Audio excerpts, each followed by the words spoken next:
Garry Kasparov, to pick up on Richard Haass's point there about what comes next.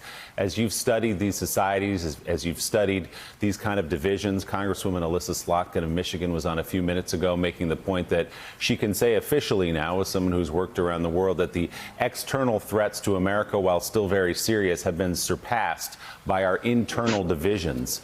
So what happens next in societies like ours? If you watch these plays out, what comes next? How do you put it back together?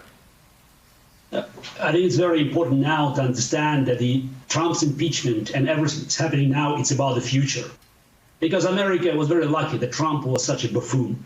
But it's also a bad sign that such an incompetent narcissist made it all the way to the presidency. And Trump, we remember, was always the Trumpism's weakest link because he could never resist making everything about him. So it's not enough to beat Trump if the next nationalist demagogue can follow in his footsteps and surpass him by being much smarter, which, well, no, it won't be so hard.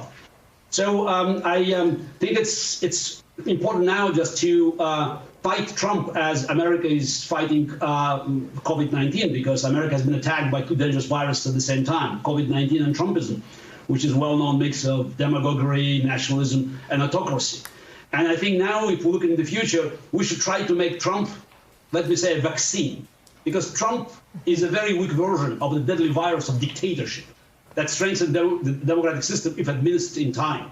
That's why the impeachment now, it's the best protection against any future Trump, smarter, younger, more subtle politically, to threaten American democracy.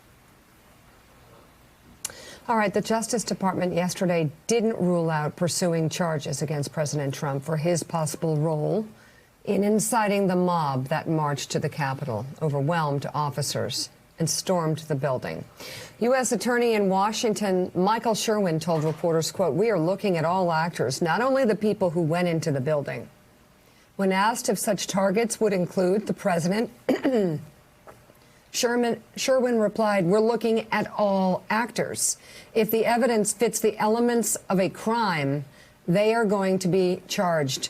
Neil Katyal, what are the potentials here for accountability through the Department of Justice as it pertains to the President of the United States, Rudy Giuliani, Mark Meadows, Ivanka Trump, Donald Trump Jr., and so on?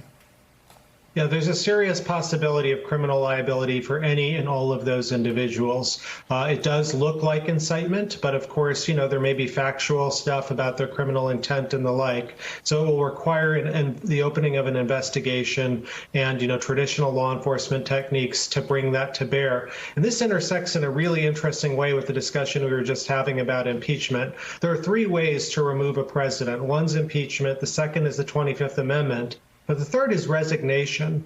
And there's a way in which actually Trump might want to resign given these criminal investigations. It's not just the incitement one of Wednesday, but the pre-existing one that his Justice Department has protected him from for 4 years, involving financial fraud, being individual number one, all the stuff in the Mueller report. I mean, that's like a field day for a prosecutor. And it's always hard for a new Justice Department to prosecute a former president. I mean, it's something that you have to be incredibly reluctant to do for all of the best of reasons. But events like Wednesday, even apart from whether or not Trump committed incitement or something, events like Wednesday make it easier to prosecute a guy like this. He's not now an honored president. He's a treasonous one. And it changes the dynamics at the Justice Department. And so for that reason, he might want to step aside and have Pence act as president and pardon him, because the Justice Department has already opined that a sitting president can't pardon himself.